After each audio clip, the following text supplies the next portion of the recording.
Yes, guys, welcome back to another video. Welcome to the George Benson Football Channel. Today, of course, we're going to reference again Tottenham 1, Chelsea 4. If you are like me and you're still absolutely buzzing about the results, then hit the like button on this video and subscribe to GBFC as we are encroaching, very slowly, but we're still getting there, to 280,000 subscribers. So make sure you're subscribed to the channel. Check out the Telegram, top link in the description. I'm going to wait until the end of this week to give away the £500. We've hit 5,000 followers now, but there is your final chance this week to enter before I give the cash away. And also check out the All for Nothing FM24 episode 1 that was uploaded 4 hours before the Tottenham game. In this video, we are going to be taking a little look at the comments from David Ornstein through NBC Sports, talking about Chelsea and our desire, want, maybe need, I'm going to discuss that today, for an elite level number 9. And I think it's also very important to reference Nicolas Jackson, who just scored a hat-trick in a 4-1 win away at Chelsea's biggest rivals. And I want to talk, first of all, about Nicolas Jackson specifically. We went into a bit more detail during the player ratings video yesterday from that Spurs game. But I want to take a little look back to pre-season, when Nicolas Jackson, you could argue, has kind of created his own downfall when it comes to the way that he's been judged so far this season due to the standards that we saw during those pre-season friendlies. And it's a very basic level theory, but I do think it is something that holds firm when it comes to Nicolas Jackson. There's also the comments that he made after the game, which have endeared Jackson to Chelsea fans further, when he discusses about Chelsea being the biggest club in England, the biggest club in London, blah, blah, blah, and just how elated he basically was to score his first career hat-trick in such a big game for such a big club. When players say things like this, the immediate reaction from Chelsea fans is proper Chelsea. Define that in the comments down below. But Nicolas Jackson is one of those characters who you cannot help but really like. But then at the same time, when it comes to the football, there's a lot of work that needs to be done. Which is why, after you score a hat-trick like that, you've really got to look at his game, at what he's done so far this season outside of that hat-trick away at Spurs, and why, as a result of that, I do think it is absolutely the right call from Chelsea Football Club to be looking still for that elite level number 9 striker.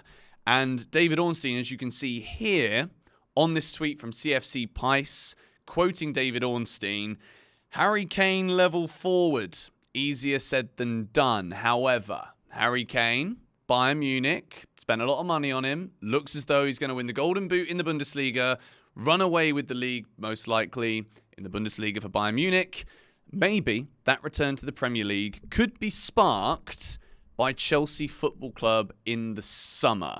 So, Nicolas Jackson in pre-season. Let's take it back to there, where he was scoring goals, he was making a lot of dynamic runs. My theory behind why Nicolas Jackson shone so much during pre-season is that when you sign for Chelsea, you come from Villarreal, you've had 8 games at the end of La Liga, which have kind of blown your name up to a point where Chelsea, a massive club, are knocking on the door saying, we want you as our striker. When you come into pre-season and you are 21 years old or whatever he is, and he comes in and he's been told, look, all right, you're going to be Chelsea striker. You've got Christopher Nkunku, a world-class player who's going to be there behind you, and we're just going to be feeding you, put the ball in the back of the net. Nicolas Jackson comes in and he's like, bloody hell, this is an opportunity and a half here. He's riding on the confidence that comes from the end of last season at Villarreal in La Liga, scoring 9 goals in his last 8 games. It's a big, big step to move to Chelsea. But then during pre-season, when everyone's kind of trying to find their feet, Nicolas Jackson is like, right, let's prove before this transfer window closes that I'm your guy. Let me show you that you spent 32 million on me. Not very many people know me in English football, if anybody, but I'm going to deliver for you. Lo and behold, he does that during pre-season. Then it gets down to the meat and potatoes, the Premier League, the step up from even playing against Brighton, Dortmund in pre-season, really top teams. That first Premier League game is against Liverpool. There are already questions starting to be asked. You then see Chelsea have, this stuttering start to the season, not scoring goals, not finishing teams off, all of a sudden, reality starts to strike. Nicolas Jackson then starts to think, well, I've got to get that pre-season form back. I've got to get that last 8 games in Villarreal back into my system and perform statistically to this level every single game. The Premier League doesn't work like that. Chelsea is still a team in transition, figuring out how to utilise this striker who clearly has all of the raw ability, but we're playing now at a significantly higher level than he was at Villarreal. The Premier League is better. Teams near the bottom of the table, they can beat anybody. Anyone can beat anyone. Yes, the top teams are levels above when it comes to over 38 games, the money that they can spend, the size of the squads, the quality. But still, that step up from pre-season into the Premier League, Nicolas Jackson has undoubtedly struggled. When you look at Chelsea's biggest problem, it isn't just about breaking down a low block, but it's about converting enough chances to not be down in 10th in the table when we're almost a third of the way into the season. And that's the reality that we're currently sitting in right now. We've not scored enough goals, we've not punished enough teams, and the fact of the matter is, despite the ability and the quality that Nicolas Jackson evidently has, when it comes to competing at the top level, I think Chelsea Football Club, the board, the people that have made these decisions, have taken a look at Jackson and thought, I think this year, when we're going to spend all of this other money to build the squad so that Pochettino's got a quality squad, a young squad that he can nurture, develop, we're going to give Jackson a go. We saw enough in pre-season. We're not going to go and break the bank at the end of the transfer window and half-assed try and go for a big-name striker, get priced out of a move, or spend too much money and it not work. Let's give Jackson the run. Let's give him the go. You also have to remove from that equation Nkunku and how all of that link up in the final third during pre-season, he was such a linchpin in all of that. Christopher Nkunku coming back will undoubtedly take Chelsea up a level. So, for now, I completely understand why the experiment of bringing Jackson in, giving him that role as the main striker, Chelsea are now in a position here where, let me read out the full tweet, Chelsea are looking for a really elite level forward. A number 9 or another attacker who can add more goals. Perhaps that's why Ivan Toney isn't at the top. That's an interesting one. Maybe a Harry Kane level forward. Easier said than done. And this is from David Ornstein, one of the more reputable journalists in the footballing world, to be quite honest, also reporting heavily on Chelsea. So, what I think has happened here, the board have realised, okay, for where we really belong and where we need to be to continue to keep spending the money that we've got, facilitate the long-term plan, which is to keep winning Chelsea trophies, if that's going to happen, the Nicolas Jackson experiment at this point is not going to be enough. And I think it's good that we're hearing these reports here that Chelsea really do want that top-level striker, whether that is Victor Osimhen, Harry Kane. I think these are currently the striker names that will be rumoured. Harry Kane, I can see it happening because that Premier League record that he's so desperate for. Spurs, they're not just going to buy him straight back from Bayern Munich, but if you are Harry Kane, in the build-up to the next World Cup, you're thinking, well, maybe moving back to the Premier League is going to work. The Bayern Munich thing, I genuinely think, was Spurs knowing that they needed to do something different. The big money was going to be there. He wasn't going to sign a new contract. You go to Bayern Munich, you guarantee yourself a trophy or two, you score a load more goals, you come back to the Premier League. And I think when Chelsea are opening this conversation again about an elite level forward, Harry Kane links will absolutely come. And now that he's not at Spurs, where Daniel Levy would be reluctant to sell to Chelsea, a move from Chelsea for Harry Kane makes a lot of sense. When you look at the way that Kane plays and the age that he's at, he's still got 3 or 4 years at the very top after this season at Bayern Munich. So if you're Chelsea, you're thinking, well, if that's the case, let's go and break the bank on Kane, guaranteed Premier League goal scorer. You've got all of the other England players around him that are undoubtedly going to be in and around the setup. Even Sterling, who was out, if he can find some good form, he'll be in and about that squad with Southgate for sure. Cole Palmer, at the moment, is, in my opinion, the best midfielder in the Premier League right now, specifically English ones too. So if you're Harry Kane, you're looking at Chelsea and you're thinking, well, there's clearly a lot of ability there. There's a lot of quality. They just need someone to finish. I'll go and play at Chelsea, please. We do create a lot of chances. We're just not clinical enough. bring back Nicolas Jackson into the equation right now.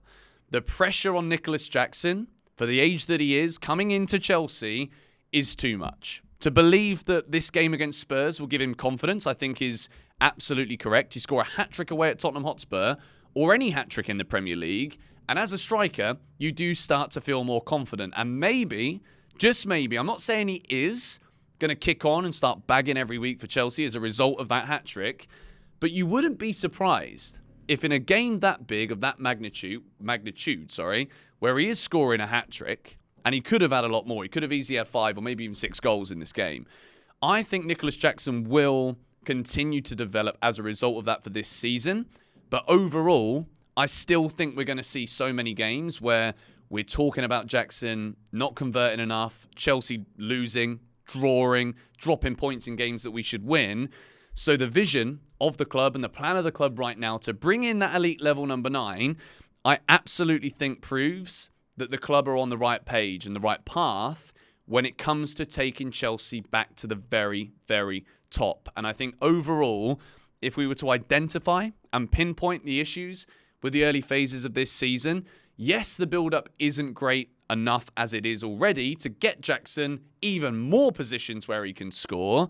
But lo and behold, the top teams have got top strikers that are doing what Jackson did at Spurs every single week. Erling Haaland, people are saying he's not the same this season. With no De Bruyne, he's not the same. He's still got 11 flipping goals in as many matches or less in the Premier League. It's insanity. So at this point, I love what I'm hearing coming out of Chelsea. When it comes to the business that we've done, we absolutely know that windows of 7, 8, 9 players, 600 mil, probably not going to happen. And also, I don't think it is necessary. I've seen enough right now to think, well, the cogs are starting to turn. We do need a couple of good results. We've just got a massive one. And I think if Pochettino can just give us somehow the confidence and maybe a little bit more adaptability to be able to break those teams down, I think a lot of it comes down to having the confidence, there not being enough experience to deliver consistently at this level. I think it's going to come. And I do think if you take some of that pressure off Jackson, he's not the main man who has to try and fight game after game after game, almost in a sense of panic. You know, when you watch Jackson play, sometimes you're thinking, well, is he trying to do too much too soon? Has he already thought about what he wants to do? And then because of the defenders in the Premier League, the quality, it's like, well, he can't execute it. And then when he does get in front of goal, it's like, rabbit in the headlights kind of vibes.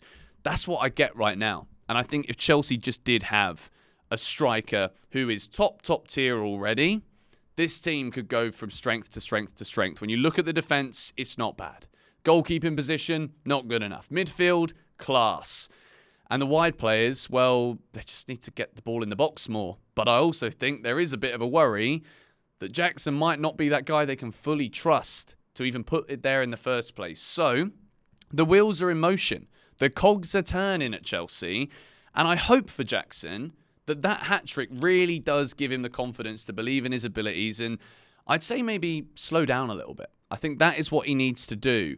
Yes, there's pressure. When Nkunku comes back, I think it will alleviate some of that pressure slightly. But also for Jackson, I do think the move that he's got and his desire to really make it at Chelsea could have hindered him so far in the early phases of this season. The energy around the club has still been unsure. It's been uncertain. It's been negative to a large point because of the results. Pochettino has not had a good start when you look at the results.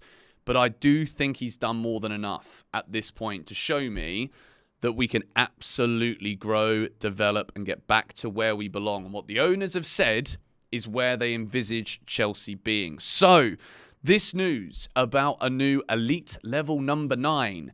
Let me know your thoughts in the comments down below. I wanted to do this video whilst the Spurs game is still fresh because this is where Jackson deserves praise. And as much as I said, well, if he didn't score the hat-trick, it would have been a yellow box. Very unfair, I think, of me. Still, 2 goals away at Tottenham is great. I think he just, at the moment, he's got to do it all. And I think that will be hindering him at such a young age with such a big step from where he's been to where he's at now at Chelsea in his career. Love Nicolas Jackson. I think his attitude is brilliant. Love watching him in interviews. Love what he says. It's endearing. But yes, top-level elite forward. that takes us up a notch, doesn't it? Let me know your thoughts in the comments down below, and I'll see you guys later with another video.